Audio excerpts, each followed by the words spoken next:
Well, who's on first? Yeah. Go ahead and talk. Who? The guy on first. Who? The guy playing first base. Who? The guy on first. Who is on first? What are you asking me for? I'm asking you.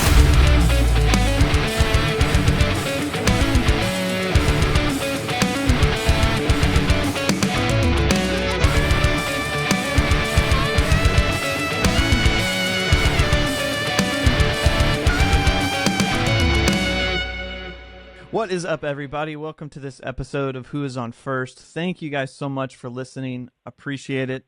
I am Tim Ellebrook. That's Brian Kaplinger and Michael Ramsey. Again, thank you for listening. But before we get started, we got some good content. We got some good stuff to talk about. But fellas, how are you doing? How was your Sunday? I'm going to kick it off so where there's no awkward pause. Yeah, we're doing well. Cubbies are playing great. Still beautiful outside, as Brian said last week. So feeling pretty good. Absolutely. Yeah, I mean, just what can you say? I mean, there's some good baseball being played right now. There's some really miserable baseball being played right now, but my team's not one of the miserables, so it's a good time. Absolutely. We take the wins when we can get them because you never know what it's going to be like in 3 months. It could change quick. Right.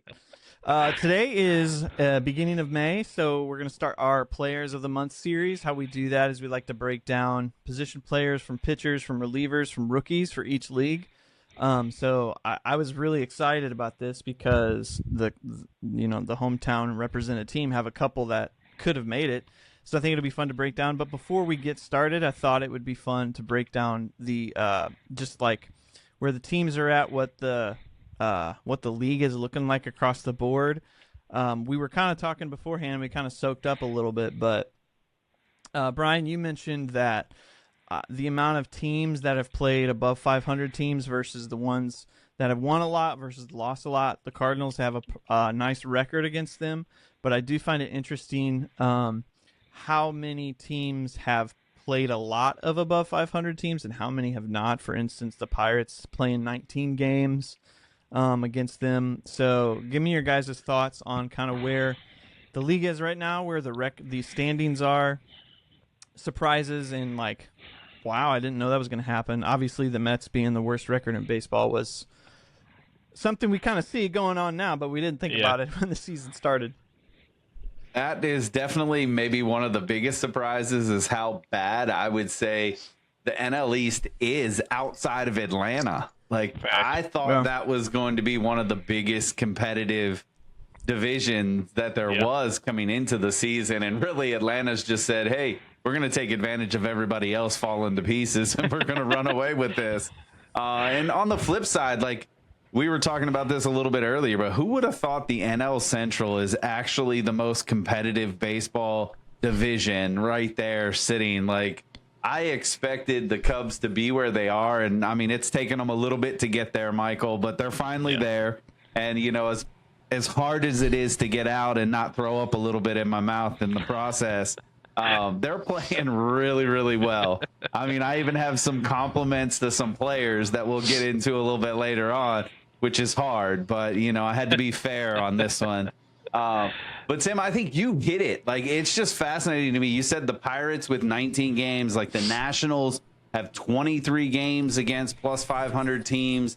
You know, the Phillies and the Mets, obviously they're struggling, but the Phillies like 2-11, 2-12, I think is what their record, 2-11 against the plus 500 teams. And then you've got a team like Milwaukee who's literally only played like a one-game series against plus 500 teams, and they lost 2 out of the 3 that they played. And so it's like, again, I'm not here to say that they're bad, but like, have we really seen what they can be? I mean, you know, you talk about maybe a little bit of a cupcake style start to the season when you're only playing one series against a team that's over 500. And now, granted, some of these teams may have creeped over 500 and they played them before they were at 500. I mean, it's still early in the season in that regard. But it's just fascinating to me as you look up and down just kind of some of the divisions. I mean, I think we knew that the Yankees were going to be the Yankees to some degree. I mean, we all said they would regress a little bit. They're making us eat some words with, you know, one of the best records in baseball. Tampa Bay, I mean, come on, guys. Like, we thought they'd be right competitive, there. but they're legit. No kidding. Like, and I mean, it pains me because, like, at some point, you always say they got to fall off at some point, and here they go reset. They trade away some pitchers and find some new ones. Offense comes from everywhere in Tampa Bay, and so it's really good. Maybe the biggest surprise team-wise for me, I'd have to say, is the Kansas City Royals. I really thought they would be a little bit better. And I mean, they're making some strides. They swept, as of today, they swept Seattle, which is, progress. But Seattle's not really lighting it up either right now. And so it'll be interesting to see. They're another one that's 2-10 against teams over 500. So they're not playing well against teams that it matters. And so that kind of scares me. No, I completely agree. And it honestly, that kind of what I kind of gather from that is the Pirates, being where they're at, are kind of in a pretty good spot. The fact that they've played all these above 500 teams, at some point they're going to find a lighter part of their schedule to where they may be able to run their way back up, and vice versa for Milwaukee. Milwaukee hasn't played anybody, and they're already near the bottom of the division. As competitive as things are right now, I mean, you might see them, just start getting knocked down. Maybe not, who knows? Maybe they show up to the fight, but no, before you said Kansas City, that was exactly who I was going to call out, and Seattle being kind of my second most disappointing team, just because I truly thought they were just going to run away with that division down there in the West, and I mean, right now they're not even in the playoff picture, so we'll in third see. place. Yeah, we'll see, and that's in a bad division. We were kind of talking before we kicked off here, but like the AL West, the AL Central, both of them all their records are worse than the entirety of the NL Central right now, and those two teams should be at least at the top of those divisions, and they're not. So yeah, it's kind of a weird spot, but we've kind of hit on it. Boston obviously is in a pretty bad spot, and most likely is not digging out of that hole. Philadelphia made some strides this week, though. They did, obviously make a big move there at the manager, and seemingly at least out the gate here we're seeing a little bit of that payoff, but we'll see how that kind of plays moving forward. Let me ask you guys a question. This just kind of popped up. There's a lot of talk about the Phillies with them firing Thompson and bringing in Don Mattingly. I think are they 4-0 now, or have they finally lost one? They won again today. They won again today, so 5-0. Right. Well, Donnie Baseball is bringing good stuff back. So a lot of talk's been made about Philly being able to dig themselves out of a hole. I actually watched a video yesterday. Shout out Jolly Olive. He made a video, says, does this mid-season firing do anything of all the seasons in baseball? Like, which ones have gone on to have good records? There's been, I think it was two seasons and two different teams that have actually won the World Series, 3 making it to the World Series. One of them was the Marlins team in, what was that, 03? That beat the Yankees. But they talked a lot about how he did, and a bunch of other pundits and media, like the Phillies still have a chance to dig them out. So I'm going to ask you a question. If that is true, the Phillies record sits at 14-20. There is 140 games left? No. 120 something games left, I think. Yeah. Yep. That's a lot of games to be played. Yeah. You could have 2 5-game win streaks and, lose a couple in between and you'd be right back. Yep. So the Phillies are sitting at 14-20. Boston's sitting at 13-21. So just one game behind that. What is the difference if Philly's expected to make it but Boston can't make it? In my opinion, it's everyone else in the division. Okay. For one, the person at the top of that division has a million injuries. And, they're just another, a Chris Sale or somebody getting hurt from all of a sudden we might see Atlanta start faltering some. Maybe not. They're already playing through a lot of injuries and they're still winning ball games. But it's the rest of that division. The Mets pretty much look absolutely cooked right now. I just don't see a world in which they turn that around. That's an understatement. the Nationals, they can score a lot of runs, but they are giving up a million runs. They're looking to be competitive this year, nothing more than that realistically, and Miami's pretty much in that same boat. Kind of seeing what these young guys they have, and maybe if they get close, near the deadline or something, they're kind of in the wild card picture. Maybe you see them make a small move that maybe gets them into the playoffs, but you're not going to see either one of those teams take huge swings on guys at the deadline. Versus if you go up to the AL East, Tampa obviously is always competitive, regardless whether they have a bunch of AAA players out there or what. Toronto was obviously in the World Series last year, and obviously is looking to get back to that area. Yeah. Baltimore, I still think, is better than they're playing, and they might be the other worst team in that division otherwise. So it's like the Yankees, we expect them to be up there.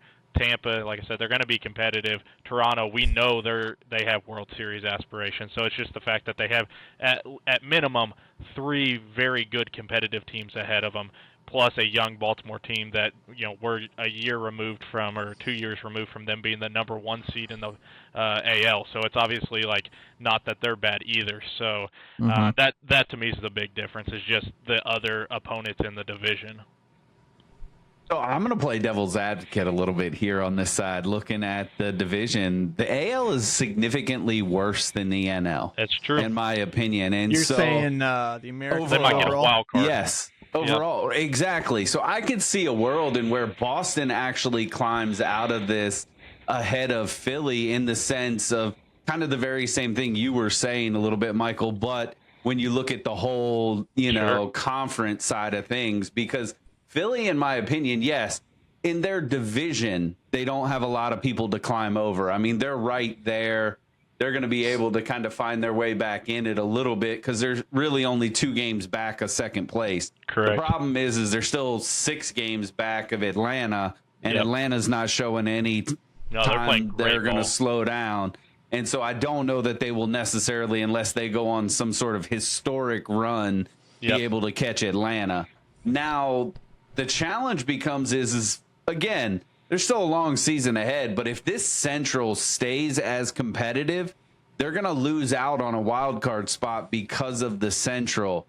So you're talking about having to climb over teams like Arizona, San Diego, Cincinnati, St. Louis, the Pirates, Milwaukee. I mean, all of those teams that are right there in the mix for the Phillies that could prove to be a little bit more. Now, if you put their rosters up against each other, I do have a little bit more faith in the offense and the overall pitching of Philly than I do. Philly? Yes. Okay. But when I start looking at this, yes, Boston's sitting at 13-21, but that's 4.5, 5 games back of Cleveland, who's leading the Central. Same thing in the AL West. And those are the top teams. And really, when you start looking at the wild card contenders, I mean, yes, the Rays have locked it up, but they're 3 games behind Toronto at this point, maybe 4 games behind Detroit. Those are the teams that they're looking at catching. I don't think either of these teams right now should even entertain the idea of potentially being division winners. They just need to set their focus on getting to the playoffs. But honestly, when you start looking at it, Philly has a better road as far as playing in division. And if the schedules were the old schedules where you were playing your division more, I would give it to Philly. But because now the schedule is spread out so much, man, Boston might surprise some people if they can figure it out. Again, they're scoring more runs. Their differential is much better than Philly's at this point. Philly's giving up way more runs and not scoring. But again, if at the end of the day, if I were to choose, and if I'm betting on a team, I'm betting on Philly because of the veteran presence over the younger guys that are on Boston. But I think Boston technically has the easier road. That's kind of why I say I'm going to play devil's advocate. I like that. Ironically, Boston's 2-5 record against above 500 teams. Their 2 wins are against the Cardinals. Couple things for me that stick out. I would jump on your guys' train with the Rays. They're What's interesting about that team too is not the fact that they're winning because they're the Rays, which it makes a lot of sense. But this is the worst form of pitching that they've had. Yeah. Like McClanahan's coming back, which is great, but he's still not, still not to his full form. Pepio is going back on the IL, and I would say the reliever who signed with Miami, I'm blanking on his name, the St. Louis guy, Pete Fairbanks. Him being gone makes a big difference in that bullpen. Sure. This is kind of the worst version of pitching that they've had in a minute, so they're winning from their offense, which I would say is not standard Rays behavior. Sure. They're just scoring a lot, which, I mean, it's great. They are kind of like the quintessential small ball team, Right. and winning that way, which is fun for baseball. The Yankees are a surprise to me, which is weird to say just because I pegged them really taking a step back, but Judge being the slow start that he had, the rest of the team is what's taking them up. I mean, they have the best run differential in baseball, I think. Yeah. Atlanta No, they have does. the second best. Atlanta. Yeah. Dodgers having a plus 63 run differential after almost getting swept from the Cardinals is crazy. That's pretty impressive. And then I would go ahead. No, I was going to say what's fascinating, you bring up run differential. In both leagues, only 5 teams actually have a positive run differential. The rest That's of the teams are absurd. all negative. The Cardinals are even at this point, so they're not a plus or a minus. But when you really start to think about that, teams are scoring runs, but teams are getting blown out quite a bit. Yeah.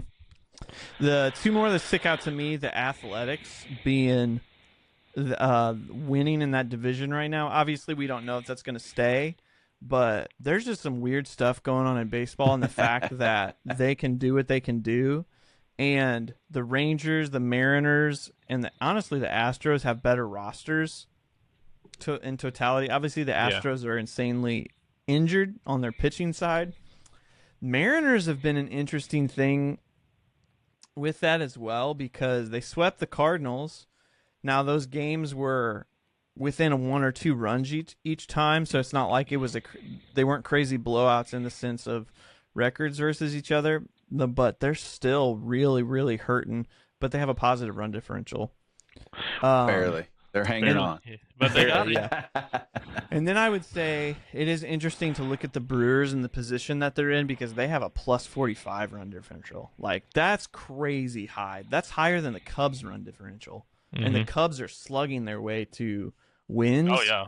And why that tells me the Brewers' wins are slugfest and their losses are close games. Yep. Which makes sense because they have really good pitching, but, like, why are they at the bottom of the barrel with that record type? They had really good pitching. They lost 2 of their best pitchers this week, and we'll see how that kind of shakes out because Great timing. Yeah, might right. I add. Yeah, we started a game with them wrong. they're Mizrahi's not on the IL, right? Or did he go it's on just IL? the Day to day. yes. Yeah. Yeah, I mean, I'm I think seeing we're your all on face. the Yeah. same page there. Like, that's just they're painting the picture for something to come in the future. Yeah. Most likely with the guy. And I don't wish that on anybody. Even if he does play for the Brewers, the kid's got electric stuff, but Yeah. just the way he throws the ball is just not super sustainable. And obviously Woody has had a pretty serious arm injury previously. So seeing him go down, that's terrible. A pretty tough blow to that. I hate to see pin. that for that guy because he's like, man, he's been hurt for so long and he's really talented. Yep. And you Pro's can pro, too. tell, you can tell Milwaukee has favored him over everybody else. Oh yeah. I mean, they had the chance to keep Corbin Burns and they decided not to. Correct. But they've given Woodruff extensions. I mean, injury plagued extensions to keep him around. But yeah, man, you hate to see that when the guy, a human being, just can't stay healthy enough with that type of talent. Yep. But with the Brewers, it's interesting. They've only played one team that's been above 500, and they lost the series. So we play them tomorrow, or Monday, Tuesday, Wednesday. So I'm curious how that's going to go. Right. Like, technically, their offense is way better, and our pitching's atrocious. But have they faced teams with offenses that are, 6 runs a game like ours is, would be Well, interesting to see. realistically, your offense isn't that much worse than theirs. I mean, you're a few runs away from them, truthfully. Looking at things like, I think about 6. You guys have only scored 6 less runs. It's really the pitching is the big difference. Oh, yeah, They 100%. just haven't given up anywhere close to runs because you get to the guys like Stanek and stuff in the backside of your bullpen, and you guys are getting lit up. Hey, we had yeah. 1-0 from him yesterday. Watch out. It's a win. It's a win. And trust me. Yeah, that's how we're gonna big take it. win. Yeah, But are you absolutely. guys surprised at all by the Athletics? And do you think that's sustainable? I am surprised by the fact that they are leading the division. I'm not surprised that they can score runs. I think we all look at that offense, and the thing is, like, they're doing this even with the fact that, like, Nick Kurtz didn't come out of the gate just, like, setting the place on fire like he did as a rookie. He's done it kind of the hard way. His on-base percentage is off the charts. Average is down a little bit. His home run slugs, aren't up quite as where we thought they'd be, but the team overall is just scoring runs the right way. It's just the pitching staff.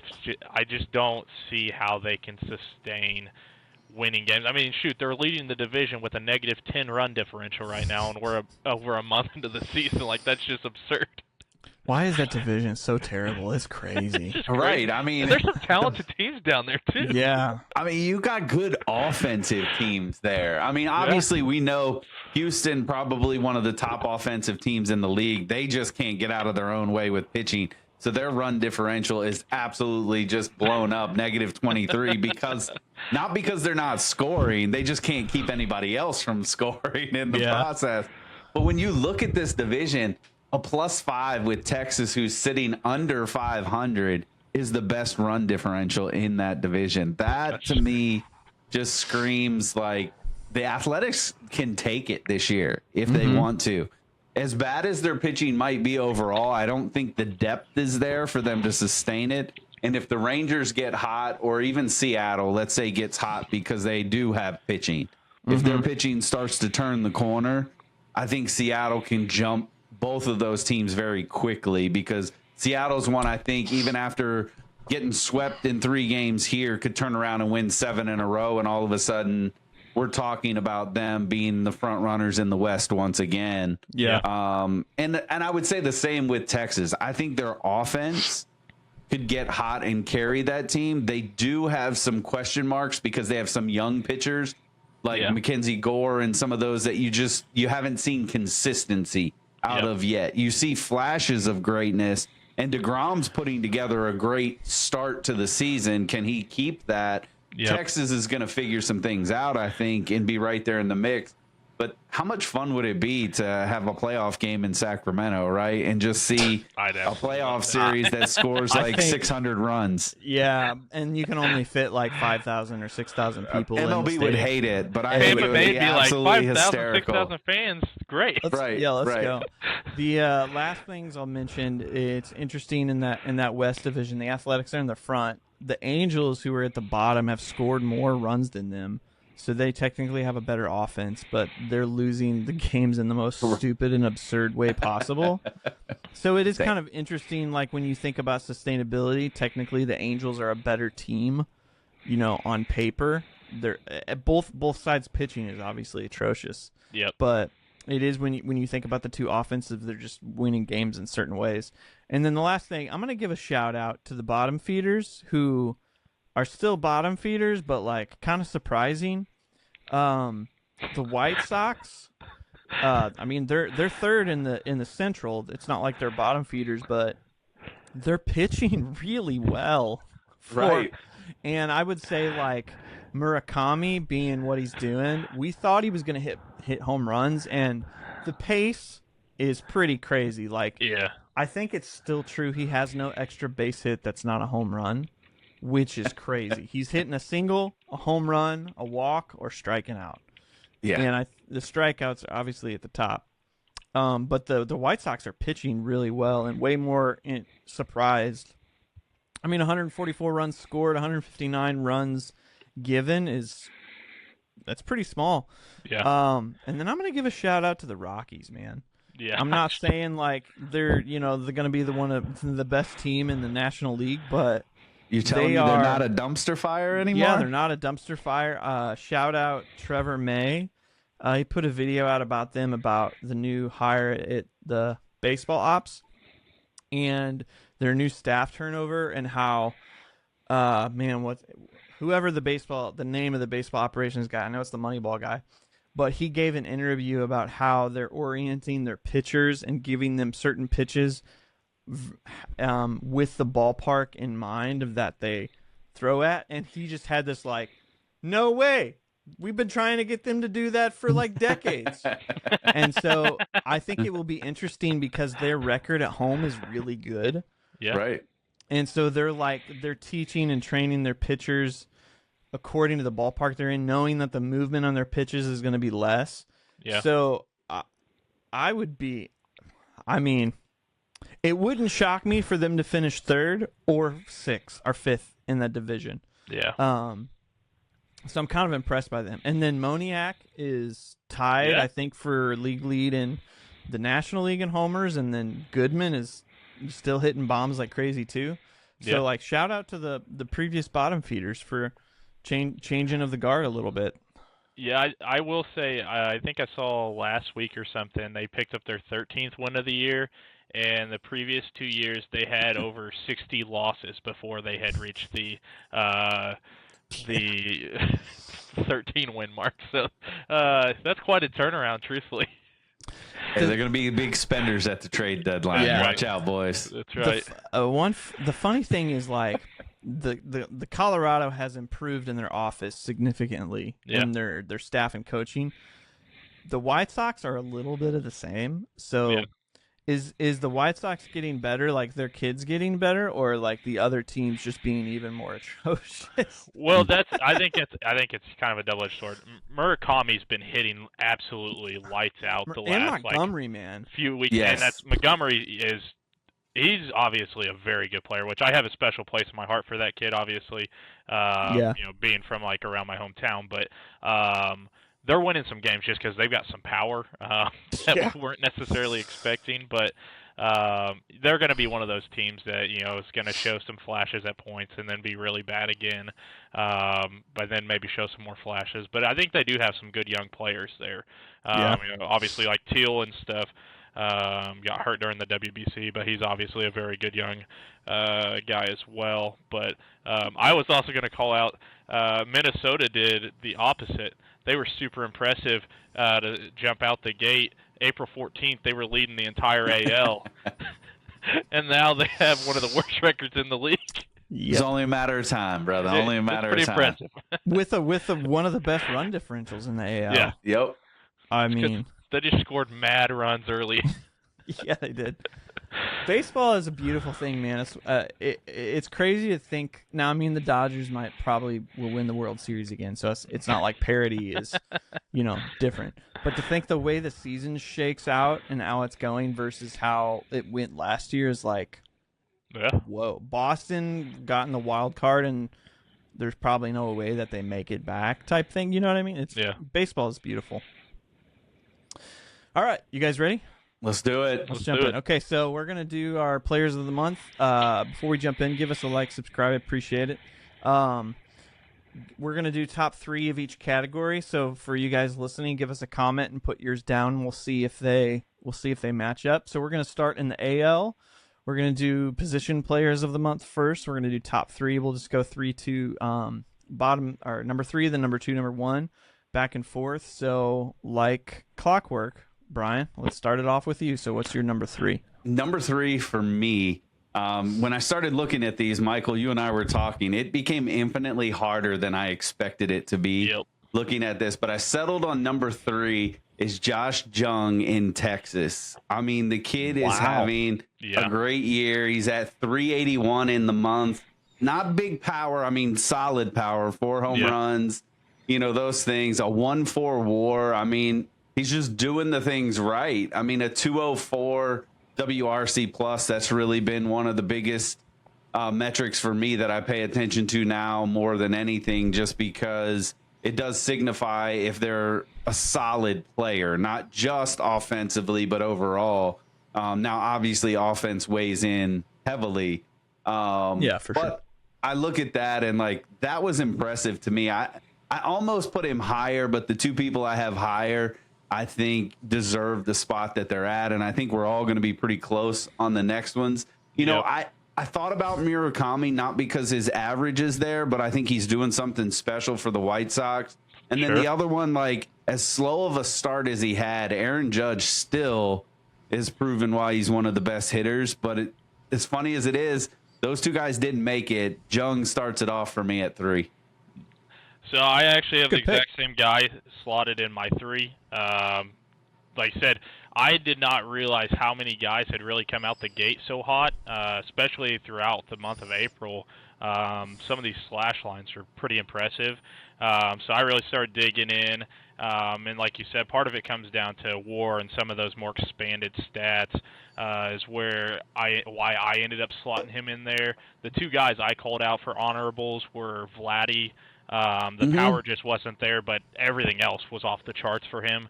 And then Kevin McGonigal, that rookie, is absolutely lighting it up right now for Detroit. So 100%. He's going to show up somewhere else. Yeah, had to slot him in there because I was very impressed with the way he's hitting the ball right now.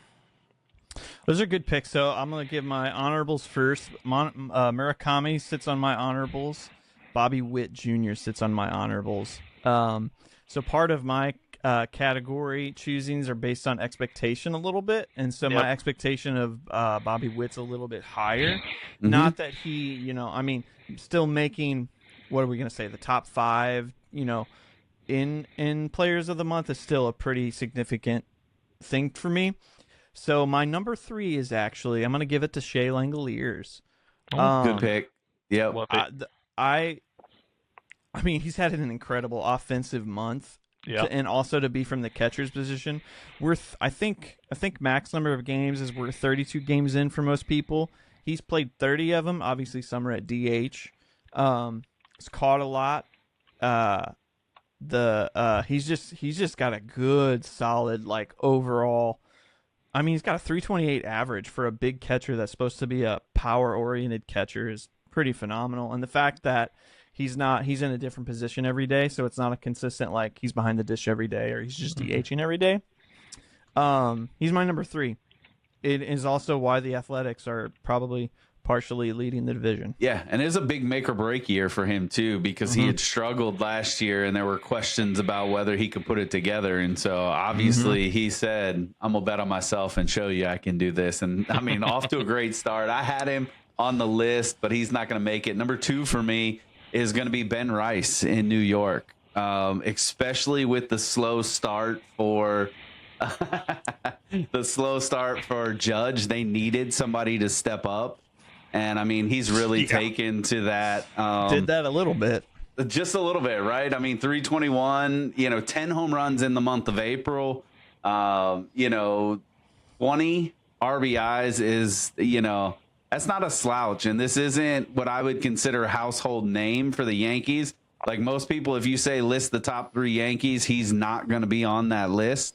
And so for him to do that and have the month that he had might be that breakout that the Yankees needed, and in search of maybe that support to Aaron Judge that they really needed, where as painful again as it is to say, the absence of Soto doesn't hurt as much because you have someone like Ben Rice who can step into that role. I called that before the season started, by the way. I'll give you that credit. Yeah, you did. I also had Uncle Ben's Rice there too. Yeah. Me and Michael are thinking the same today. We're probably got the same number 1, I assume, as well, because as difficult as it was to read through all the numbers, like you said, Ben Rice has had a sensational month.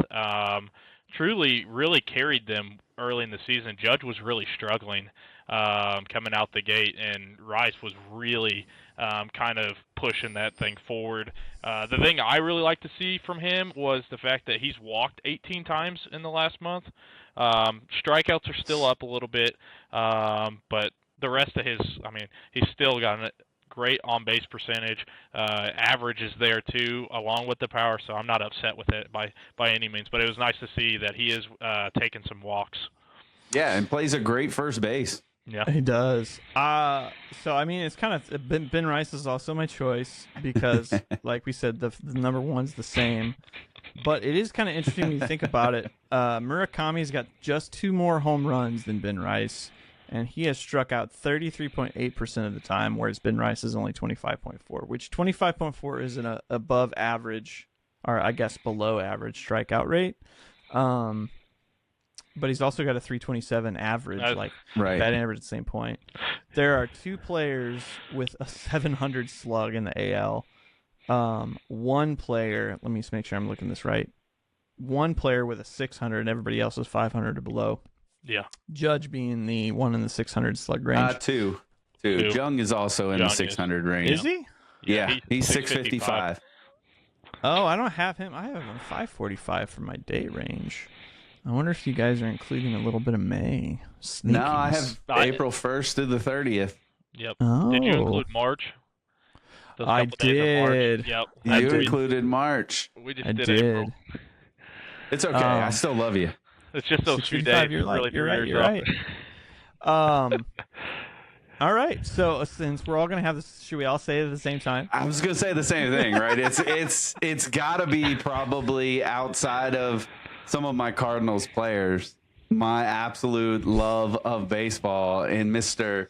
Yordan Alvarez. Oh, Yordan Alvarez. Did you say Paul DeYoung? Is he still playing? No. Paulie D mentioned. No, I think he got released actually. But tell us why you love Yordan Alvarez so much, Brian. It's just ridiculous. I mean, what he does offensively, it just again, and I don't say this lightly, but it reminds me of what Barry Bonds did in his prime. And I mean, it doesn't matter what you throw to this guy, he hits it. And he's not just the power guy. It's not like he's just going to hit home runs, nothing. I mean, the average is there. He drives in runs. He can go the other way. I mean, he's just a very patient hitter. He's going to take his walks. I think the biggest thing for me, he does not strike out. He just doesn't. Nope. And when you have somebody that's putting up that type of numbers, that type of power, and not striking out, it's special. And I mean, I've been on the bandwagon, don't put him in left field, but the dude's actually even playing pretty decent in left field this year. I mean, he's making plays that nobody else on the team's going to make, especially not Altuve out there, because he's going to have to climb the wall like Ozuna to just try and grab some of these routine fly balls that Alvarez can just reach up and grab. I got to say, though, every time he's running to go get a ball, I'm like... Yeah. Hey, it makes me nervous, but let the dude play, as they say, just let him cook and see what he can do. And I mean, it pains me to see the Astros struggle as much as they are with how well he is playing. I mean, because it would be a whole lot worse if he was not a part of that offensive makeup. The Astros might actually be the worst team in baseball this year if it wasn't for him.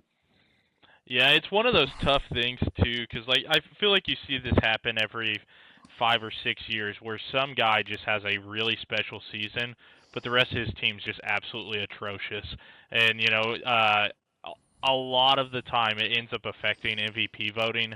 As much as that sucks, but when teams aren't winning, it's tough to vote a guy to MVP or Cy Young or anything like that. Occasionally the guy gets over the hump and you see him. We saw it with DeGrom the one year. The rest of the team, the team was awful, but DeGrom's numbers were just absolutely silly. But yeah, Yordan, I think the most impressive part was he took 15 walks during the month, 10 strikeouts. Right. That, for those of you who don't, pay attention to, I know everybody loves strikeouts versus walks. You don't have to get to advanced analytics. The guy takes bases without getting hits more than he strikes out at the plate. That's impressive. From especially an everyday hitter. And like you said, I think the most impressive thing I saw was maybe 2 years ago. We're in the world where splits matter, right versus left and everything.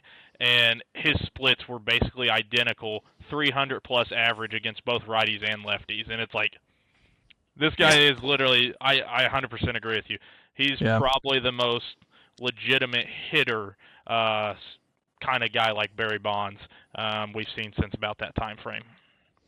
I'd also tack onto there, it kind of shows how scared pitchers are of him as well. Yep. Like that they're willing to just walk him that much because he's not going to strike out very much. His bat speed's crazy. So when he makes contact, the barrel rate is crazy. So if he makes contact, it's going to hit the hardest part of the bat.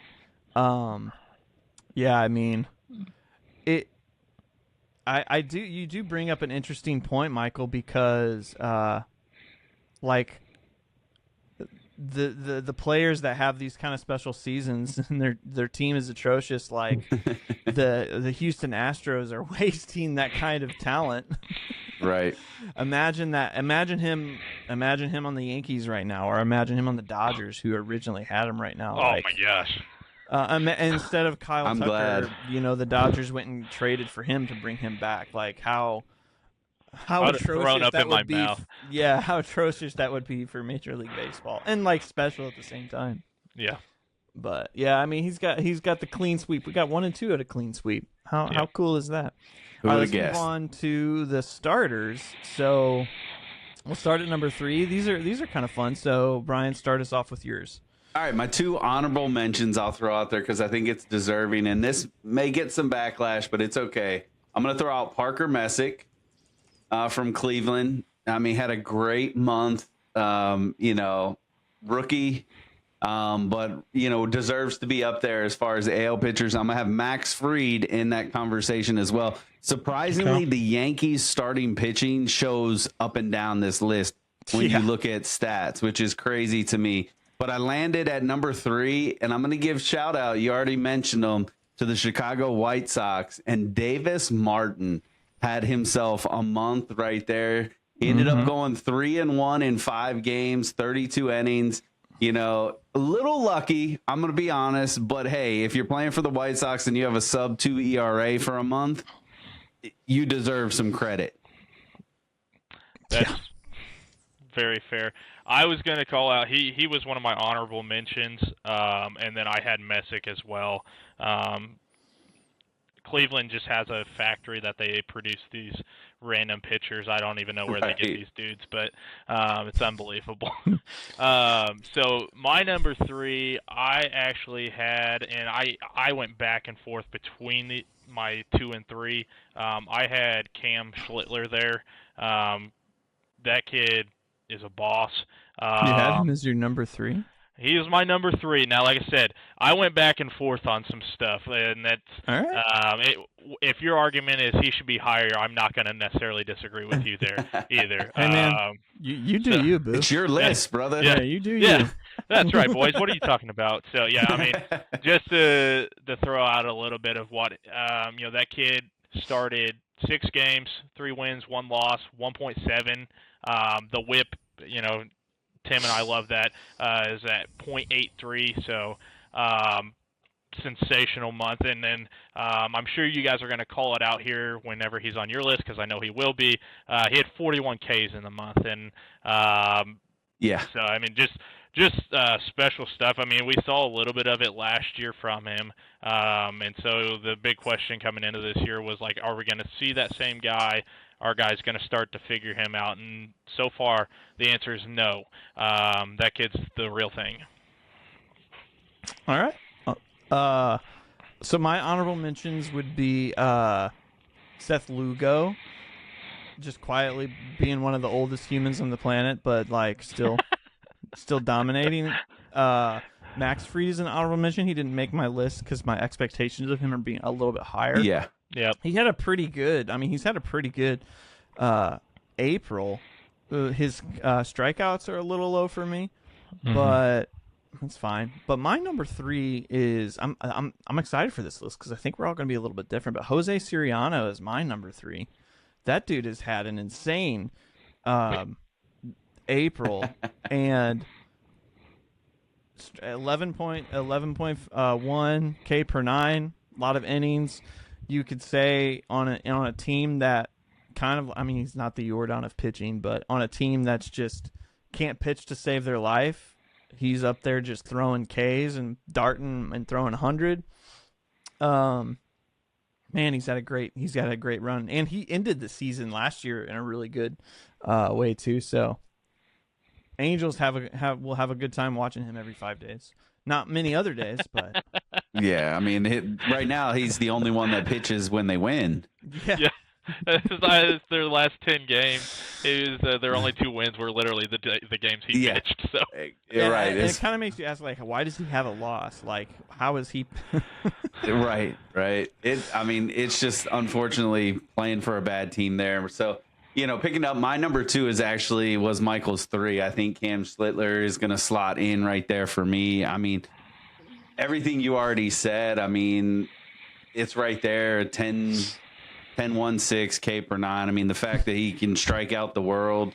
My only concern is can he hold up? But right now, the kid is everything they need him to be. And like I said, you start looking up and down with Will Warren and some of the others on that pitching staff.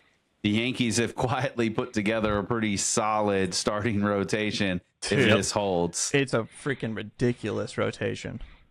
And they have 2 good starters coming back. Right. So I definitely messed up and should have had him slotted as my 2. I guess I must have transposed their 2 numbers across each other. But I had Gavin Williams slotted here. Thought he had a really nice month this month. And he was 5-0 out of the 6 games he pitched in. ERA, obviously, when we're sitting at the end of the year and he's sitting at a 2.35, we're going to go, oh, yeah, that was pretty legit, 2.35, obviously, through April. Not quite as impressive as the 1.7, so probably should have flipped those 2.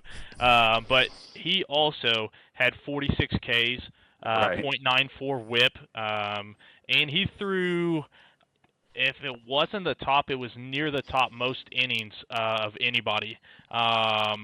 In the AL for the month. So that's one thing I always like to look at too. So Gavin Williams, like I said, probably should have flipped the 2. Schlittler probably should have been my 2 there, but still, Gavin Williams got to get a shout out there. Yeah, Kirby's the only one higher than him by 2/3 of an inning. So you were spot on with that. So my number 2. This is probably a little bit of a fanboy thing, but Dylan Cease is my number 2. I knew he was going to be there. I knew he was going to be there for you. He's gotten better. He got his changeup down. I've got him at a 2.87 ERA, but he's got the highest K per 9 of all the starters at 14.07, which is crazy as a start. Like, that's Mason Miller numbers as a starter. He's always had an elite fastball and slider, but him adding the changeup to me is also another thing that he can add his arsenal. I mean, he's got 31.1 innings, had one of the most amazing starts to the season, I think, too. Throwing Ks up like crazy. I've gotten him at a 2.87 ERA with a FIP of 1.84, so his defense is letting him down a little bit. Yeah. But he's been solid. I assume he's not on any of your guys' lists. He's not on my list. That's fine. His numbers aren't bad. Like I said, some of these numbers from some of these guys that they're throwing up right now are pretty impressive. And like I said, in a normal world, Cease probably at least comes up in the honorable mentions, but there's enough guys ahead of him, in my opinion. As a Cardinals fan, watching, K per 9 sitting at 5 and 7, seeing a 14 is like, wow. Could you imagine that guy on the San Diego Padres? I mean, I think they would really love to have a guy like Dylan Cease. Yeah, right. Imagine him being a Yankee, like the Yankees were trying a little bit. Oh, jeez.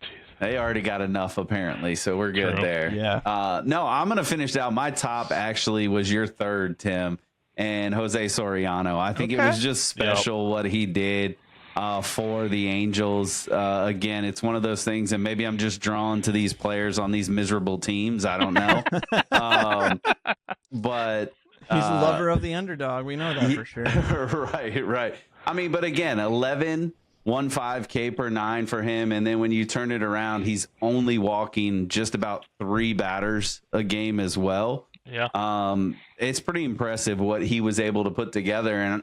And I look at him as someone, if the Angels continue to fall, who's going to go get him? Because he is going to be a hot commodity for a team that needs that starting pitching, and what will he really become when it starts to matter a little bit for some other team.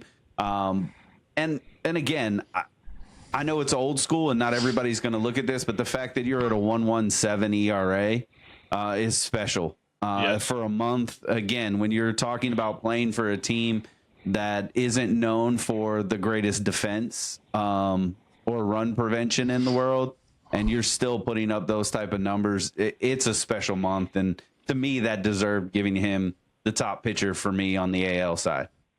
Solid. I had the same guy, and a lot of it came down to his stats back it up, but the unexpected thing really kind of got me with him. Is just like no one saw this coming from this guy. You know, like if you'd have told me Schlittler would have been throwing up the same stats, what they're not that much different. But like, you know, if you would have told me he would have had those stats, I'd be like, okay, yeah, I could have seen a world in which that happened. But Soriano was not on anybody's radar to be the guy kind of coming out the gate like he has. And like you said, right now, seems like the Angels have kind of turned back into that same team that we knew that they were, and they're only going to win every 5 days when he's out there. So they better hope he doesn't have any bad games, or they're going to turn out a 9 or 10 game losing streak themselves. Yeah. So my number one is actually Cam Schlittler. Good call. Like Yeah. they could have flipped easy. I think great. the Screwball didn't make any of our lists, which I think is Crazy. interesting. For me, I mean, he's up there with stats and, you know, the numbers, but I think expectation versus reality a little bit. I mean, Yep. the back-to-back ×2 Cy Young winner is not having. I mean, he's having. I put him on my team, right? Like, if he came to St. Louis, I'm saying yes, please. But in comparison, Schlittler has been dominant, especially in a market where there's drama attached to his name too, given the fact that he's born and raised in Boston, and both fan bases are growing into that, and he's feeding into it on that side too. So like, there's a personality attached to the talent, which is always fun. He also kind of represents, of all the pitchers on this list, and the honorable mentions and the ones who made the list, he's the one I'm calling and asking to start game 1 of a playoff series, because he's out of all of them, like Scooble, he's got that dog mentality. Yep. Like, and I'm a big fan of that type of personality. You know, we were raised in the Chris Carpenter era. He's got a little bit of that personality of, like, you know, like those guys in that plate. I hate them. I hate them. And he dominates the same. So I think, I mean, he wins it for me. He's got a great K per 9, got an insanely good ERA. His FIP and his ERA are identical. The most WAR of all the starters in the AL, or of all the pitchers in the AL. He takes the cake. Question for you guys before we move on real quick. Of all of these pitchers, who do you think you would ask to start a game 1 of a playoff series? Oh man, that's tough right now. Yeah. I'd probably go the same as you, Okay. but I would feel comfortable sending Gavin Williams out there, to be honest with you. That's a good one. Yeah, I'd say of the pitchers we mentioned right now, I mean, Schlittler's got to be probably the top of the list, because not only is he controlling the game, but he's striking out the world, which is big. Yeah. What about a 1-2, or any of the others in your top list would be game 2 over the other? Given just a month, like, I would really be, I know this is kind of crazy to say, but I would love to back him up with Parker Messick. Yeah. You know, that to me, that'd be 1-2 big time punch there. I think, I would agree. I would put Messick, I would put Soriano over Dylan Cease, which is kind of crazy to think about. As much as I love that cat. Yeah. All right, let's do relievers real quick. Brian, take who is your reliever pick, and who's your any mentions, and who's your reliever pick?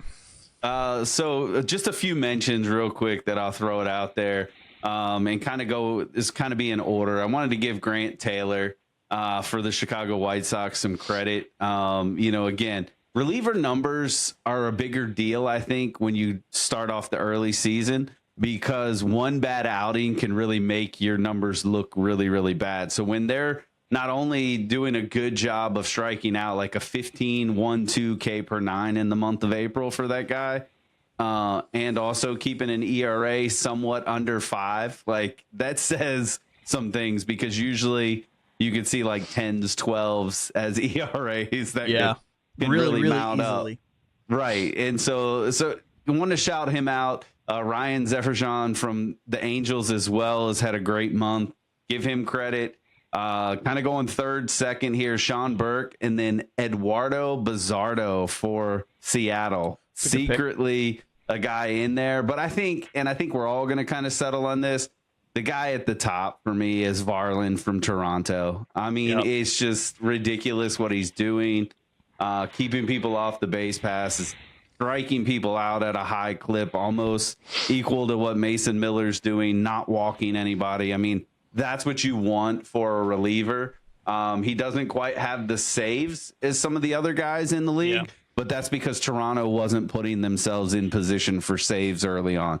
Yeah. Yep. No, I had a lot of the same guys. I actually was impressed that Sir Anthony Dominguez actually was kind of up on the saves list. It was a little surprising to see our old buddy's name up there with 7 in the month. Now, he did have 2 blown saves in that too, so I kind of had him in honorable. And then, Varland's numbers were absolutely sensational in the last month. So if Toronto can figure some stuff out, obviously with Varland in the back end there, they've got some they're in good hands if they can get it to him, basically. Yep. Mm-hmm. My honorable mention, you mentioned a couple of great ones. There's ironically, there's a lot of relievers from the White Sox that are on the list.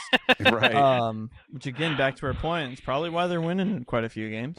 My honorable mention to add to that would be Ryan Helsley, mostly because the season that he had last year and just fell off the map, the whole tipping pitches thing. Figured it all out in the off season, and he's come out pretty. I wouldn't say insanely dominant, but like I would put him in the elite category. Yeah. I mean, he's not Mason Miller elite, but he's still pretty. Who is? Yeah, right. I mean, Helsley used to be in that category. I would say he's still. It was great to see him get back to his normal stuff. Got a 12.6 K per 9. But yeah, Varland is my pick as well. I do find it interesting that Hoffman is Toronto's closing pick, but he is really struggling. Mm-hmm. Again, strikes out the world, but he gives up a lot of shots too. Yep. Yeah, he does. He kind of makes me think of that. Who's that Astros reliever that Albert destroyed infamously in 2005? Brad Lidge. He's Jeff Hoffman's giving me Brad Lidge vibes, like Miguel Rojas of all people just like destroyed his mind. But I think also something interesting about Varland is like Varland was crazy overused in the World Series. Yeah. So you're talking about a guy that was really overused deep into October, into November, so a month longer than everybody else, and then of all the pitchers on our list, aside from Newcomb, he's got 16 innings pitched already. So he's going in a lot of games already. So like, what's he gonna be like in October? Like, his arm still gonna exist? But I mean, his numbers are pretty insane. Yeah. So I got to give it to him. All right, let's do Rookie of the Month real quick. Yeah, we'll hit this one quick. I don't think it's going to be much of a surprise, but throw out some names. You got to give it to Carter Jensen in KC. He's doing some special things. Yep. Started off pretty slow, making his name known a little bit. Murakami obviously is going to be there. I already mentioned Parker Messick on the pitching side. Another pitcher is Connolly Early out in Boston. You know, there is something good there for Boston if they can figure this out and build it. But obviously, for me, the Rookie of the Month is Kevin McGonigal. I mean, there's no question. He's both sides of the ball. He's hitting the ball at a high clip. I mean, 327 average, couple home runs. He's doing it defensively. He's walking. I mean, high OPS at 946.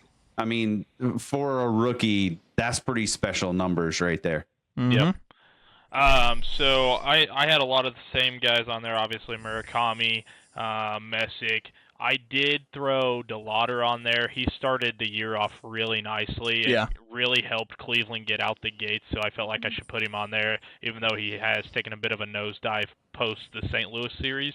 Quite a bit. It's because he got thrown out by Mason Wynn at home and he lost all of his confidence. But yeah, and I had Carter Jensen, just has to be mentioned. He couldn't start much worse than that kid. He literally slept through his alarm and missed his home opener because of it. So he's gotten really hot. He got benched for it, I think, too. He did. Right? Yep. He did. Yep. But he's gotten really hot this last month. And then, Kevin McGonigal, I think the big thing is you can tell that kid has everything going right up here. The power's there when he needs it, but he's not swinging for the fences every time he's up there. The guy's up there looking for doubles. He'll take a walk if he needs to, and he plays a pretty good, pretty good fielder too. So, McGonigal, I think, was everybody's pick early on for Rookie of the Year, a lot of people's, and he's living up to the hype so far. 100%.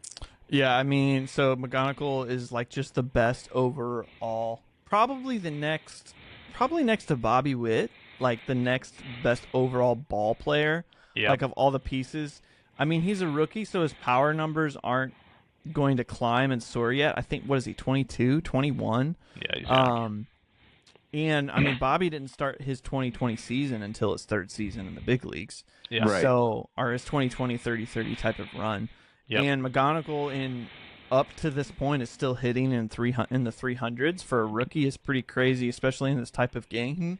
He's got more walks than strikeouts in this type of in the modern world we live in. So I mean, he's next to one other rookie in the entire MLB, I would say he's in the top tier for me.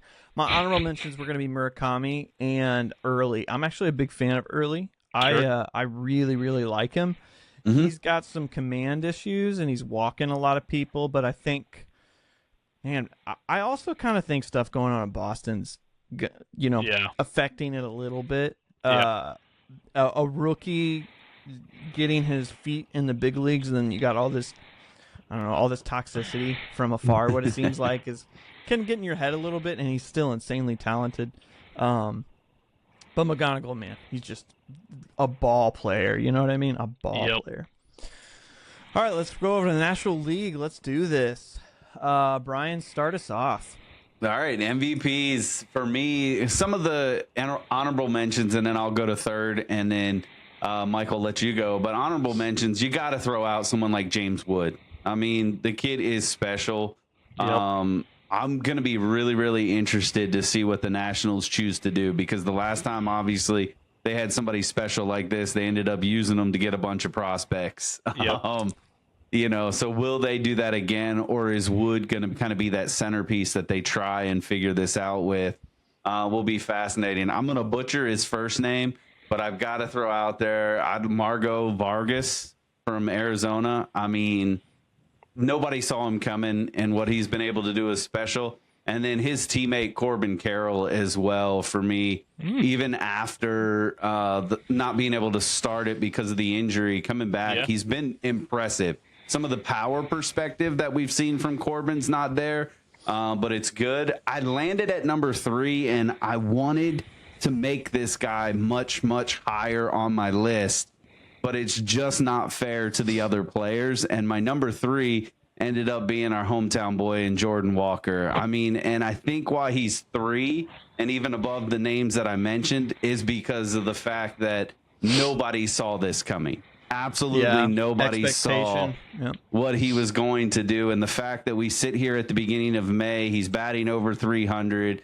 He's double-digit home runs. I mean, he is everything and more what the Cardinals needed him to be. And if he continues this, I don't know if Busch Stadium is going to be able to contain themselves watching this young man play.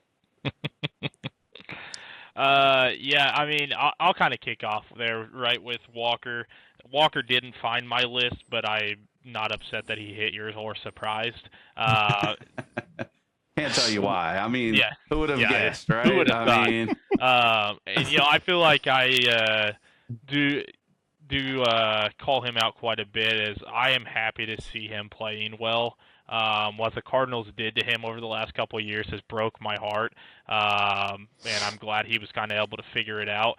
And I will say he has sped up that timeline I thought that the Cardinals had. So whereas I was looking at the Cardinals before the year started as, and maybe they're sitting there somewhat in wild card contention, maybe whenever September rolls around.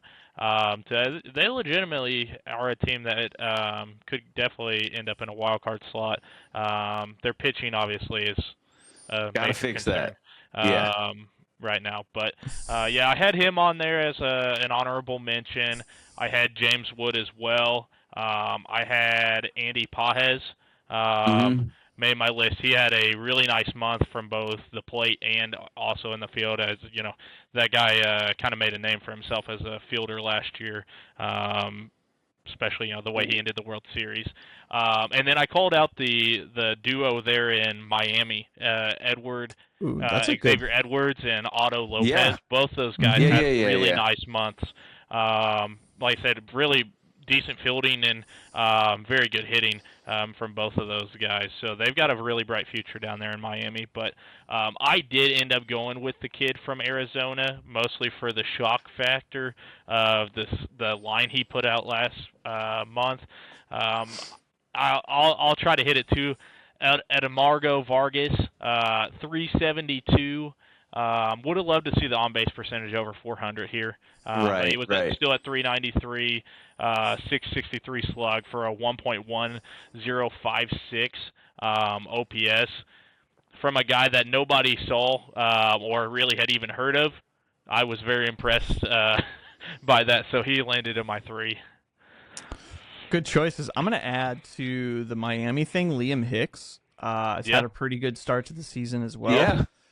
The other one I'm going to throw out there, Drake Baldwin, has had a stellar start to the season. Honestly, he won Rookie of the Year last year, and he's just continuing that same pace, which isn't, honestly, it's for Atlanta, of course, it would be another, like bat out of nowhere that nobody thought was going to be good. Correct. So my number 3, so I'm gonna preface this by saying a rule set of mine for position player MVPs is they have to have a positive WAR or a positive offensive and defensive WAR, unless they're slugging the snot out of the baseball. Like their slug has to overcompensate for a negative defensive WAR. Kyle Schwarber is who he's calling it. So Matt Olson only makes my honorable mentions because of that. JJ Weatherhold is my number 3 pick. And I don't feel like that's a crazy homer take. And the rest of my list will probably emphasize how unhomerish of a take that is. But his defensive prowess has been honestly kind of a shock.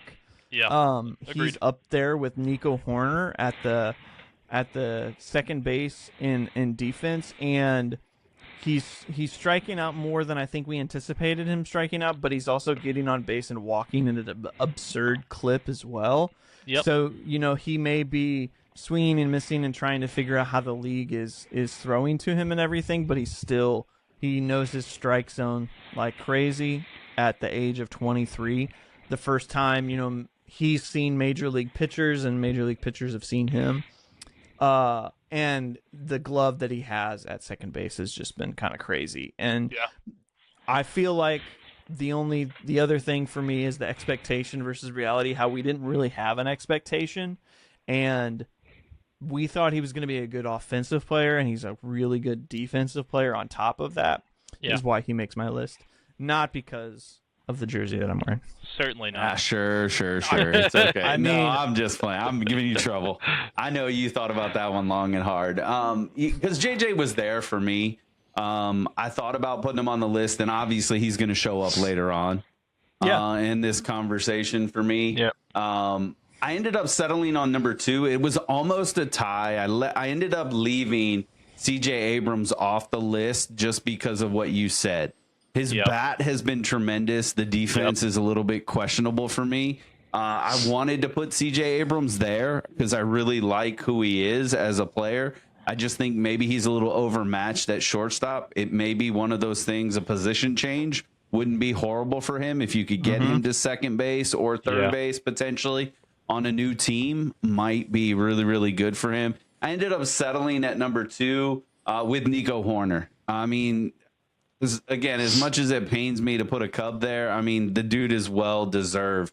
I mean, what he means to that organization, what he means at second base. I don't know if there's a better second baseman right now in baseball than Horner. I mean, just because of what he's done for an extended period of time. And this year, it seems like he's really putting it all together. And especially that month, batting 300, probably even a little bit of the spark plug for the Cubs that they needed. Is why I ended up putting him at second. There's only one other batter that I think is really doing some special things for a team, and we'll get to that. But Horner's my number 2. Yeah, guy you kind of already called out, Tim, but I had Olsen here. He put a very nice month together. He is a guy that traditionally is a pretty good fielder. In a lot of seasons too, so he's a guy you can always count on, and it seems like he's just kind of finding that stroke again. 9 home runs already on through the month of April, so I mean pretty nice. Took 15 walks, 27 Ks, so decent. But he did bat 302 throughout the month. With a 1.042 OPS, so I felt that his numbers kind of stacked up enough to slot him up there. And just to add on to that, yeah, right. What a bum. Just to add on to that is the Atlanta Braves best record in baseball. That guy's a big reason for that. So yeah, the only reason he didn't make the top 3 is because the top 3 have incredible defense added to their profiles. He has the best offensive profile of anybody in the range, maybe aside from Vargas, who is no idea where that came from. No, right. I mean, I think I'm just a little bit of a defense guy. I like it. That's okay. Nico Horner makes my number 2. That probably is a little bit of a biased take because at the end of the year, I say he's going to make top 10 MVP. If he plays like this, I think it's still going to hold true. And he's just being himself. It's not like he's doing anything crazy. He's just, being himself. But hitting 300, the one of the things that stick out to me with him is his walk percentage and his strikeout percentage are below double digits, which in the game of baseball, in the modern game of baseball, is kind of crazy. Someone's going to walk a lot or someone's going to strike out a lot. Like, that's just kind of like you're going to take one or the other, but he's just doing it with the ball in play. A little bit of an old school player in that sense, which I think is why I like him so much. And I'm glad the Cubs locked him up too. I think that's really cool. All right, Brian, who is our collective number 1? It's going to be funny because mine's going to be different than everybody else's. I'm going to end up with Olsen at my number 1 because of the offensive production that he had. I mean, outside of James Wood, and the reason why James Wood didn't get in there is his WAR defensively is way down. Yeah. It hasn't been solid, even though he did rob Soto of a home run, which was really nice to see that. I mean, he's got the second best offense, probably on the best team in the National League. And his defense plays. Like, it hasn't been as elite as he's been in the past, but he's still there. And so for me, he ended up taking it this month. A lot of what Michael said already. I mean, the fact that he had 9 home runs was tops as far as home runs, tied with some players in that regard. Again, his slug up in the 660s. The WRC plus was up there in 180. To me, he just kind of set himself really, really high through the month of April. And so that's why I ended up landing with Olsen as my number 1. Good pick. This is where my homer take comes in, as you obviously knew, because I had not mentioned Nico Horner yet. No, I mean he was the surprise. right. He was the engine that kept things going early in the season. Picked up a couple wins just because of him. The big thing I'm watching. So last year he only hit 7 home runs on the season. He is currently sitting at 4, and in his career high is 10 home runs on a season. So he is well above that pace currently. So I'm really watching because he is showing a little more power profile, but obviously it's not affecting the batting average at all. Elite defensive second baseman, like Brian said. Like I usually try to do a pretty good job. Like for the Cubs guys, like trying not to get too inflated on them. Like he is the best overall player on the Cubs. And he is one of the best overall players in baseball, and his name's been really underrated for a lot of years. And even the Cubs, I think, undervalued what he was until last year, and then they finally realized like how good this guy truly is. I was glad they put ink to paper finally at the end of the year because I thought it was going to be a huge mistake if we ended up trading that kid. But yeah, I mean his numbers for the month were enough to back up the fact that I'm going to put him there. But like I said, defensively, great. Offensively, showed a little more power than I'm really used to seeing. Like you said, Tim, I love seeing a guy who does not strike out anymore. You don't get that very often. A guy who's just putting the ball in play because he gives himself a chance. His RBIs were up significantly during the month as well, which is impressive for a guy who spent a large portion of the month as the leadoff hitter. So I was impressed with that as well. So I'm actually quite shocked. Ellie De La Cruz is my number 1 pick. Whoa! And the reason his strikeout rate is very high for my preference and my taste, but the thing that took him over and put him up there is his defense adjustments. Like he's a positive defender now. Sure. Obviously, he has the best arm at that position, probably in baseball. As you got him Mason above Wynn. Yeah, as a Mason Wynn fanboy, his arm is better. I don't think his arm is better. I think I'd be very, very interesting. He's got some effortless like lasers. He does, but I still would be interested to see them both clocked coming across the diamond more often than not. I mean, Wynn's got a background at pitching, so it's not like I don't think it's a hot take to say Wynn's got a better arm, but I guess the difference would be, and this is where it leads me. Like he's probably the player that's closest to doing prime Acuna. Like he's on a 40-40 pace. I mean, which I said that at the beginning of the year, but with also a positive defensive adjustment to plus the arm that Acuna has is like pretty ridiculous. Yeah. So we're seeing the potential of a 5-tool player put together, and he's really young too. Yeah. And I mean, I'll give you that because like it's fascinating because last year, towards the end of the year, they were screaming to move him out of shortstop because his defense wasn't that solid. They were talking about moving him to the outfield, much like they did O'Neal Cruz. Yeah. So yes, give him props, and I'm not saying he's not deserved to be there. Yeah. Because the kid is special. I mean, this is someone the Cardinals are a rival of theirs, so it's not like I'm a fan of the Reds. Yeah. But I'm just trying to. I mean, the talent potential, is just the ceiling is really high. And the fact, too, I think that, like, a season with Tito going to the second, and you can tell their relationship really grew, so that's going to be a big difference for him. But, I mean, 10 home runs in a month from your shortstop position with the ability to steal as many bags. And, honestly, play 162, like...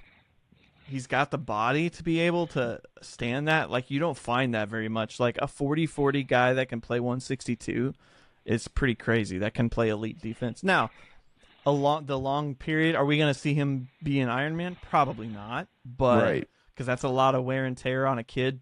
But still, like, the talent ceiling is pretty elite, and it's great to see in a month that, like, hey, he's reaching it. Like, this is what it can look like over his career. Never happened, but I'd love to see him play third beside Mason. Brian, I was so glad you called out Olsen there because I was really afraid I must have missed somebody when Tim had already throwing Olsen to the side there, and you had He's- mentioned him. I was like, what the heck? He's done with here? Atlanta, even though he's got an Atlanta hat. He's moving on from Atlanta. Oh goodness. No, it's just, man, like elite defense has made the list, man. I'm a little like bit it. of a I like it. That's okay. Hey, be that defensive nerd, brother. Take it. I Own it. am. All right, let's do our starter list. Brian, start us off. All right, so for me, honorable mentions, and I'll hit these quick. Even though it hasn't been maybe the start to the year he would wanted, Paul Skeens is still nasty, guys. I mean, the Cardinals have his number, but he's still nasty overall, right? I mean, he's pretty good when you start looking at some of his numbers. I'm not going to shout him off. Even for April, he was still very decent, under 2 ERA, still 10 Ks, not walking a lot of people. So he's there. He deserves it. I'm going to throw out another Cub here in Imanaga. I mean, with the injuries that they had and what he did last year, I was really concerned, and he has found something this year. Michael, you'd mentioned it. We were talking at church a little bit today. Maybe he did come back from that injury just a bit too soon, and that really hampered him last year, and that's why you didn't see the effectiveness. But that splitter is nasty, and when he is on with that, he is pretty unhittable on that side. And then I have Bryce Elder. I got to give an Atlanta pitcher some props there, because all the starters that are falling for them and not showing up, this kid is like, and he has stabilized it along with their offense. Obviously one of the best records in the game. And so that's good. I settled at number 3 with Clay Holmes in the New York Mets. I mean, despite how bad the Mets are, their pitching has not been their problem. It's they cannot hit it all. And Clay Holmes deserves to be shouted out. Yep. Again, under 1.5 as an ERA. He's not striking out a lot of people. He's not walking a lot of people, but he's doing his job. Even when people reach, he's leaving them on base at a high clip, and he's giving them a chance. I can't say they're winning because they're not, but he's at least giving them a chance when he starts. Yeah, I had a lot of these guys you mentioned. I had Nolan McLean on there as an honorable mention, and Bryce Elder as well. I will say, if they can get McLean to continue to pitch the way he is, that kid is definitely the ace of that staff for a lot of years. And what that, we all saw that pitch he threw during the WBC where we were just like, that thing just moved 3 feet. Like, that was absolutely nasty. So yeah, I'm really excited to see what he's doing. I'd love for him to be in a different jersey just because I don't like the Mets, but like you said, their pitching is certainly not their problem. Because I also had Clay Holmes here. He has had a really nice start to the year. Wow.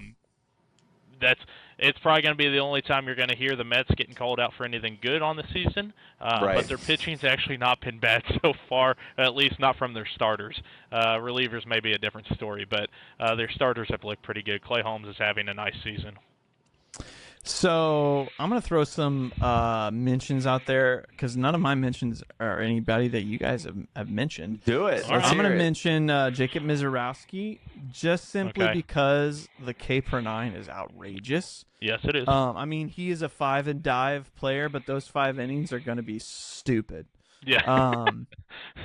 Another one I'm going to mention is Sandy Alcantara, maybe. Not striking people out, but he's got the most innings of everybody. I think he's thrown 2 complete games already. If I think that's the number. But that many innings at the beginning of the season is kind of crazy because everybody knows all 30 teams slow ramp pitchers up from spring training, but that guy's just nope, you're not taking the ball from me. I'm throwing all 9. I don't care what you do. And for a team that's really young and got a lot of starters that are really young, like that's pretty huge. 2 more honorable mentions. I'm gonna mention Chase Burns. Great to see a kid that was a really high draft pick and it's got really elite stuff to start somewhat putting it together.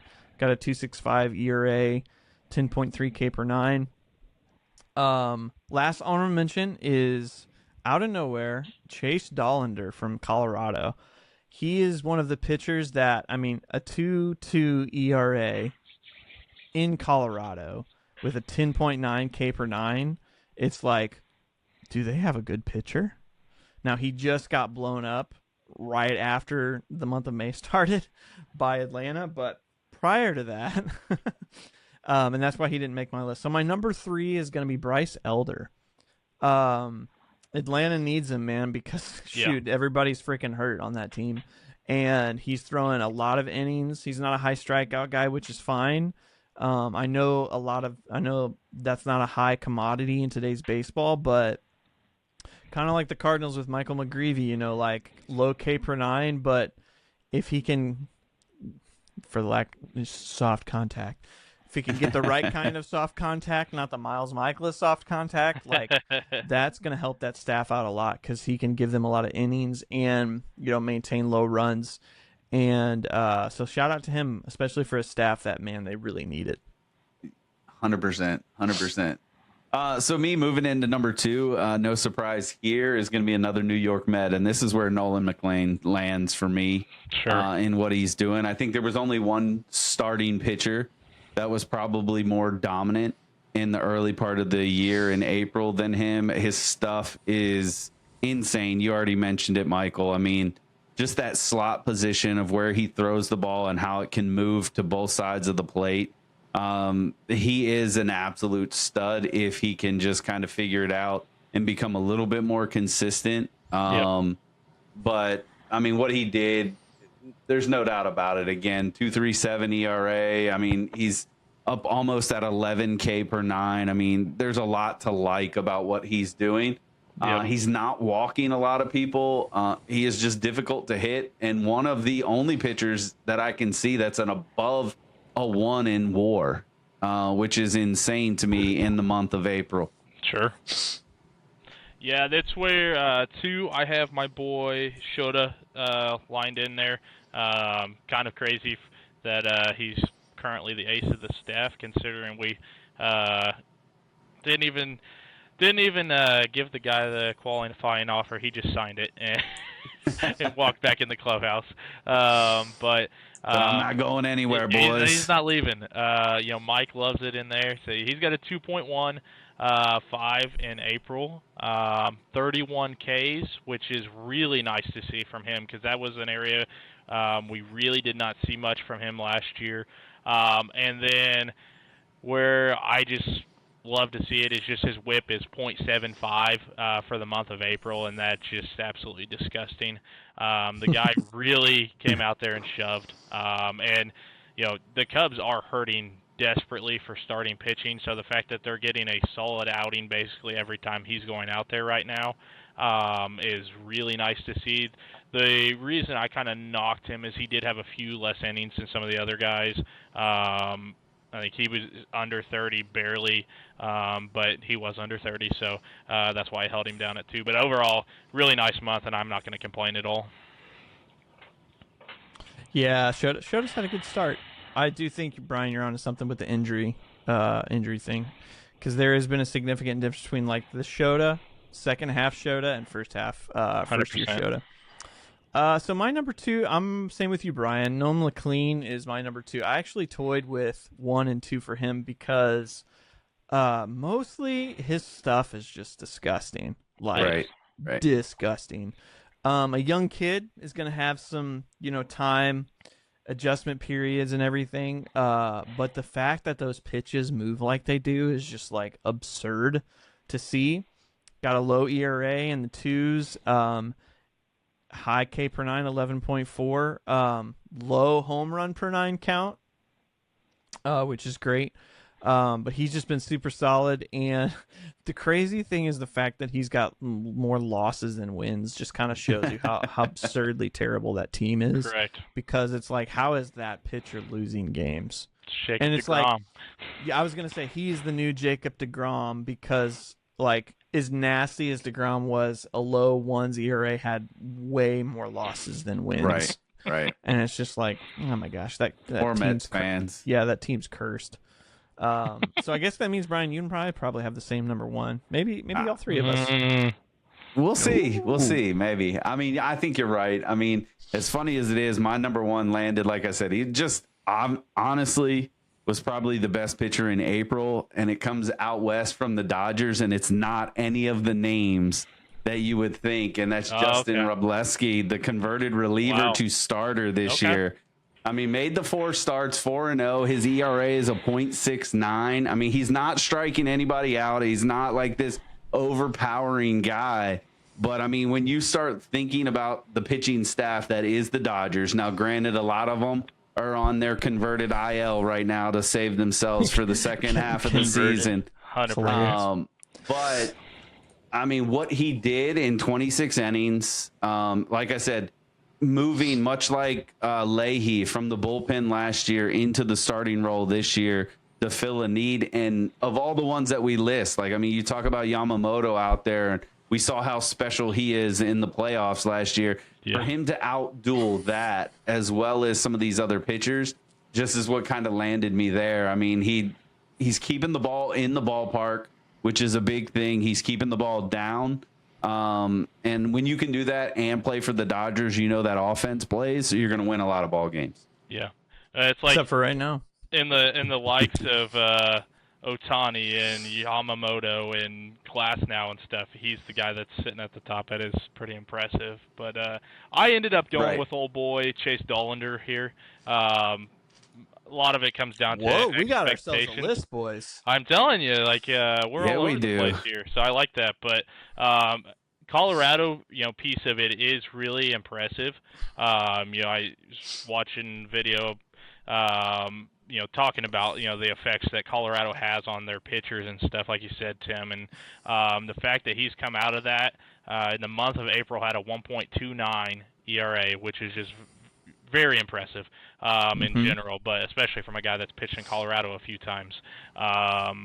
Went 30 innings, had a .98 WHIP, 38 Ks. Oh, I'm reading the wrong one. Sorry, 34 Ks on the month. It's just a very, very solid month. Like I said, a lot of that comes down to he's my number one a lot based on the fact that I didn't have any expectations for any pitcher in Colorado, any hitter in Colorado at all, and his numbers are good enough just to be on the list in general, but I have him at number one mostly because of that.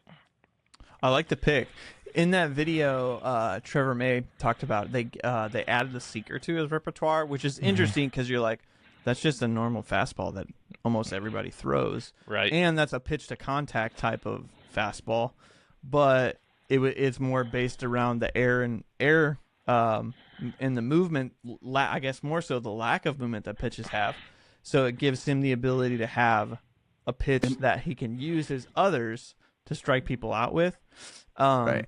Am I missing something here? I just got to throw this out here, not as a slight to either one of you guys, but he only got 1 start in the month of April. He was a primary reliever. The reason why I bring it up is I have him on my list in the reliever slot, not as the starter.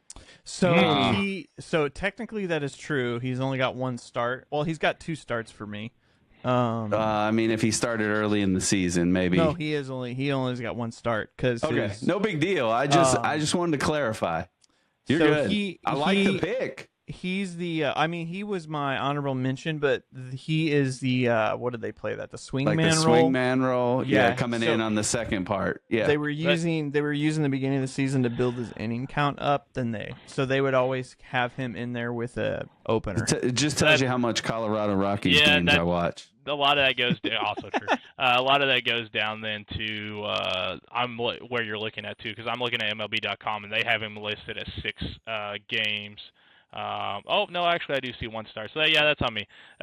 But still really it's all good. Like I said, I love the pick. Like I don't hate it on any level. Like the kid's been special. There's no doubt about it. I kept him off the reliever category because I know the intent was to make him a starter.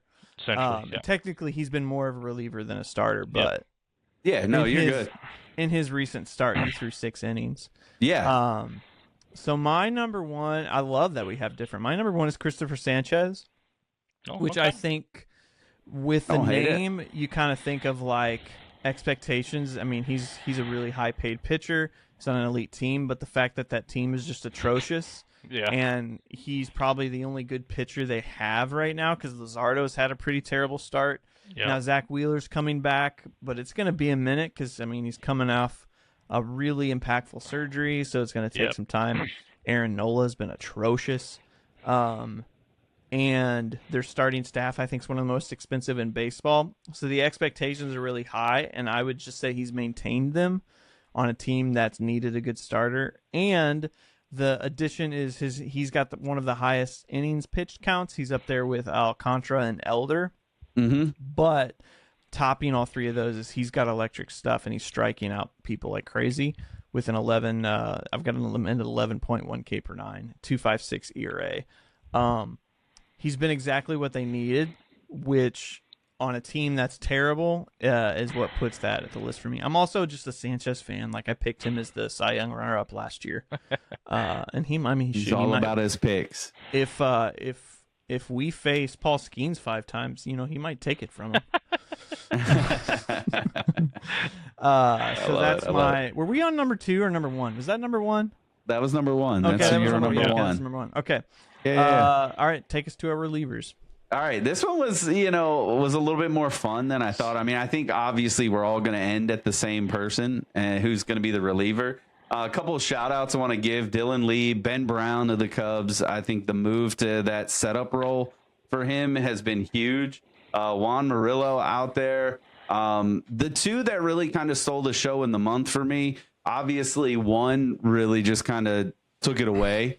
But I want to mention Riley O'Brien for the Cardinals. When you move on from Helsley and O'Brien's coming in, they're going to give him every opportunity. The fact that he's kind of shown up with 7 saves, holding it down at a pretty high clip with his first, what I would say, quote unquote, real opportunity as closer, has been special. But ultimately, I mean, the numbers just bear it out. Ridiculous K per 9. I'll let you guys talk about it all, but the reliever is Mason Miller. Yeah. Yep. Yeah. I also mentioned your boy Riley O'Brien. I had Ben Brown on there just because the drastic difference of just watching all the Cubs fans go from "I hate Ben Brown, please never throw this kid again" to "Wow, we might actually have something here with this kid." Has been drastic in the month span. But I also would mention Iglesias there from Atlanta. Had a 0 ERA at the time when he was pitching. But I just put, instead of statistics for Mason Miller, is just Mason Miller is nasty. Everything that guy did in the month was just... No numbers needed. You don't even need the numbers. Like, just go flip on the tape and enjoy it, because that guy is one of one right now.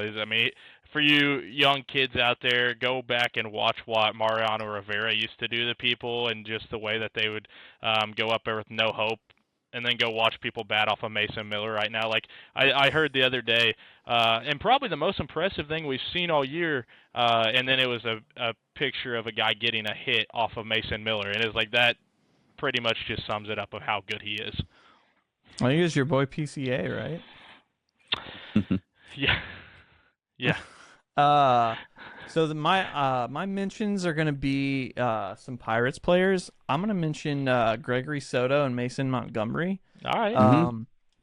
I know the Cardinals swept them and pretty much destroyed their bullpen, but prior to that, these guys had some great numbers. And honestly, Mason Montgomery has got some incredible numbers. Aside from Mason Miller, Montgomery's got the second best K per 9 among all of these relievers, especially being a lefty with that kind of strikeout stuff is like, I mean, that's pretty good, Yeah. Robert Suarez, like you said. And then the other one I'm going to mention, mostly just because the ERA, is Brock Burke from Cincinnati. I know Cincinnati overall has the best bullpen in the majors. That will be interesting coming up because... I guess we don't play them yet, but they have their record against above 500 teams. They haven't played many, so I'm curious to see how that bullpen overall holds up. But Mason Miller is, there's no competition to it. No. The fact that, aside from that series with San Diego and the Cubs and how the Cubs, that was just a weird inning overall and almost like super fluky. Like, I watched that live and I'm like, what the heck is going on? 100%. Like, this makes no sense. I got to give PCA credit because, that's a good hit. It's a blooper in the sense that it's not like it's a hard hit ball, but I don't know how you have a hard hit ball against Mason Miller. except for that home run last year. I was gonna say you But- happen to barrel that thing. Yeah, you just got to get lucky. Yeah, right. As I'm guessing. You guessed right. But man, that dude is crazy. And to think, on top of all of this, they were thinking about turning him into a starter. Right. And it's just like, whoa, how different life would be. And Ben Brown was my other. Ben Brown's been great, especially with your what was the reliever that went on the IL? Palencia, especially with Palencia going on the IL. All right, let's take us to the Cardinals Rookie of the Year. I like how you throw that in there. So honorable mentions real quick. Rhett Lauder, doing a great job there. I got to give your boy Mo Baller, Moises Ballesteros, some props there. The only reason why he probably didn't hit it for me is just the primary DH role right now. Yep. He's going to have to sustain it a little bit there. Yep. I thought it was fitting to shout out Sal Stewart and Cincy is kind of putting it together real well. And then one that was kind of off the radar for me was Jose Fernandez, the first baseman for Arizona, and what he's kind of done there.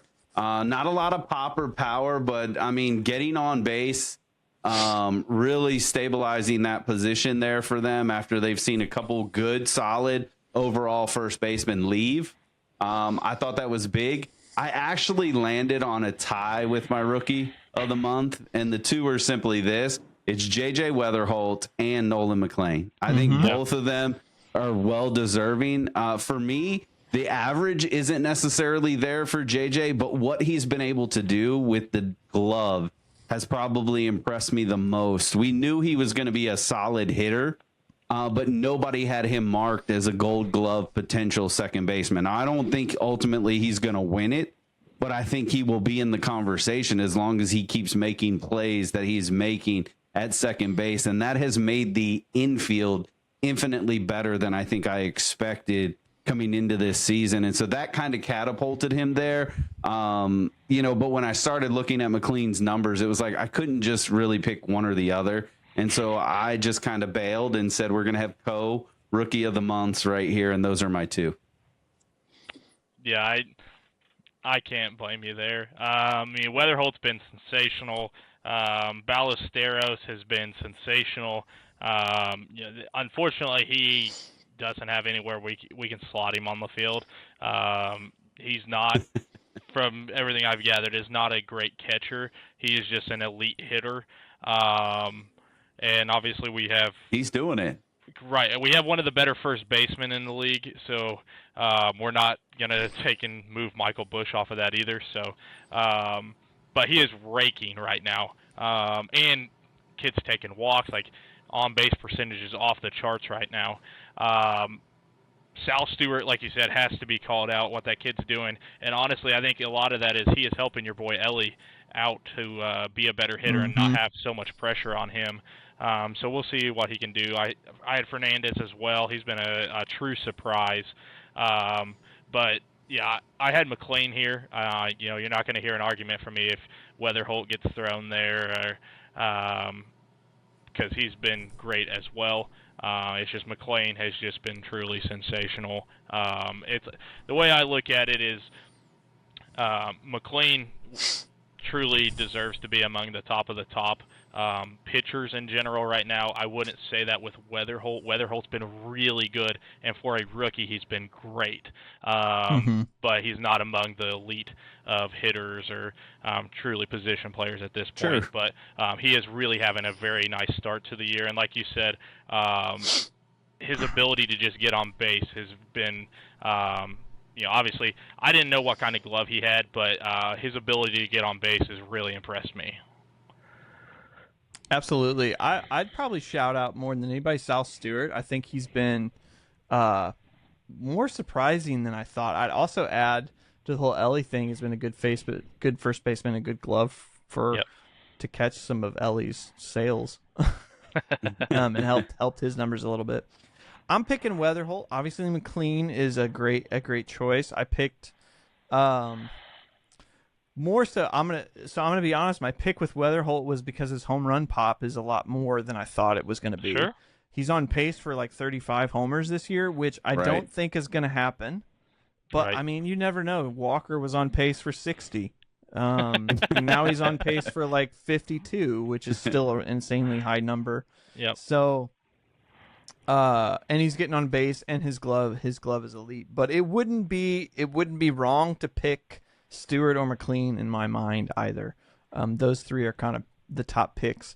It will be interesting in May if Griffin makes this list at all, because he didn't get called up until the middle of the month, obviously, but he's going to have the beginning of the season struggles and adjustments. And is he faster than everybody else? Because now he's behind Weatherholt and Stewart in that sense. Like, Stewart and Weatherholt have had to learn to make the adjustments starting out already. And Griffin, if I'm being honest, Griffin probably has the highest ceiling of everybody. For sure. Like, the dude, the talent of athleticism on that kid is insane. And the power potential is insane too. So now it's just, can he adjust well? Can he stop swinging at everything? Yeah. Which is normal for a rookie. So I'll be interested to see in May if he makes that list at all, or if, Stewart or Weatherholt take off because they've had a little bit more time. But I think that's it. Did you guys have any minor leaguers you want to mention? I don't watch a ton of them, but I will shout out from our organization. I mean, obviously, I think what Baez is doing started off the minor league a little slow, but is really kind of come on as of late and really impressing. I know this is probably be your take, and I'll let you steal the thunder and talk about it, but Pete has also in our lower side really kind of turned some eyes. That's going to prove, at least as of right now, maybe a big added piece in that deal that we got. Of course. Michael, did you have one? Yeah, I was going to call out Kevin Alcantara. He's one of the Cubs' higher prospects, but he's been kind of on that AA, AAA. He's right around being up at the big, so I've been keeping an eye on him the last couple of years. And he has a pretty fun nickname. He's the Jaguar, is what they call that kid. But That's fun. Out here, right? Outfield prospect, and he's showing some good power right now. So been keeping an eye on him. Batting around 260, so would love to see that go up a little bit. But like I said, he has been showing some power that there were kind of questions because last year he was rated higher than Casey, and then Casey came out and just lit up basically everything, and so he kind of fell behind him throughout the year. But just kind of keeping an eye on him because obviously the Cubs have some decisions with Ian Happ and Suzuki and some other guys here at the end of the season. So I'm going to mention Blaze Jordan, actually. Mm-hmm. The reason above Baez is swinging and missing at everything right now. Baez has a 33.9 strikeout rate, which in AAA means in the majors that's going to be like 50. So he's got some stuff to figure out. He's got Blaze Jordan is just on a crazy tear. He's got a 45% hard hit rate, 13% strikeout rate. He is making in-zone contact at like 75%, which is pretty elite. I'm sorry, he's making in-zone contact at 89.2%, which is insanely elite. It is going to be interesting what they're going to have to decide to do. Obviously, he didn't make the 40, got put in the Rule 5, nobody picked him, so it reset his service time clock. So there's no urgency with his service time, but when you're putting those kind of numbers up, you're wasting his time a little bit. He's not old. I think he's 23 or 24. He's 23 years old, so he's the same age as J.J. Weatherholt and Jordan Walker. Right. He's a righty, first baseman, third baseman, DH. He ain't playing third base. Right. Yeah, I mean he's not a great defender. But here's the only reason I bring up third baseman base. you have. Well, that dude's honestly been He's playing been better. He's been better Yeah. than Arenado at third base so far this year. The only reason I bring it up is because Gorman's contract has 2 years left, and with the roster issues that we have with Burley being really good at first base, Herrera being a catcher and a DH. Yep. Where does Jordan fit? Nowhere except for third base. Obviously, he's not good at it, but that's the only way to get this bat needs to be in the lineup because it on the right-handed side. So are they going to convert him to an outfield position, which Baez is an outfielder? So the only reason I bring it up is because at some point they're going to have to make a decision because you can't ignore a zone contact of 90% with walk rate like that with elite power. He's got the most home runs of everybody in the org right now. Wow. So yeah, that would be interesting to see. That's my honorable mention. Yeah, I think that's it. We wrap it all up. We good? Sounds good to me. Well, Heck thank of you a guys. show.